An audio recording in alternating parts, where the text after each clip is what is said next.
राज ठाकरे हे मुक्त विद्यापीठ, त्यांना ज्यांच्या सोबत जायचं त्यांच्या सोबत ते असतात. पालिकेत सोबत असणार की नाही हे राज ठाकरेच ठरवणार.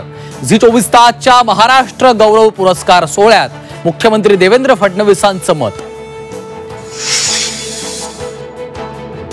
2024च्या निकालानं विरोधकांना टेन्शन, तर 2022 नंतर आम्ही राज्याच्या राजकारणात अनेक सर्जिकल स्ट्राईक केल्यात.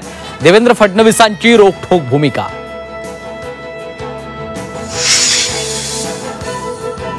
भारताकडे डोळे वटारून बघाल तर विनाश होईल, घरात घुसून मारणार. पंतप्रधान नरेंद्र मोदींचा आदमपूरमधून पाकिस्तानला थेट इशारा. भारत अण्वस्त्रांची धमकी सहन करणार नाही, दहशतवादी तळ असणाऱ्या आणि दहशतवाद्यांना साथ देणाऱ्यांना ठेचू. पंतप्रधान मोदींनी आदमपूर एअरबेसमधून ठणकावलं. शिंदेची शिवसेना मनसेमध्ये युती होणार, उदय सामंत आणि राज ठाकरेंमध्ये चर्चा. ठाकरे बंधू एकत्र येण्याच्या आशा धुसर.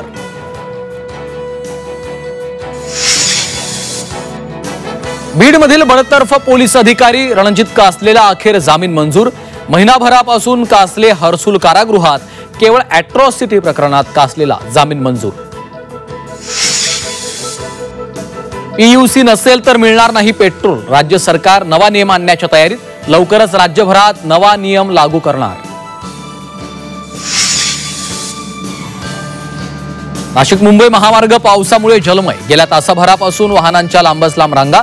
साचलेल्या पाण्यामुळे रस्त्यांना तळ्यांचं स्वरूप.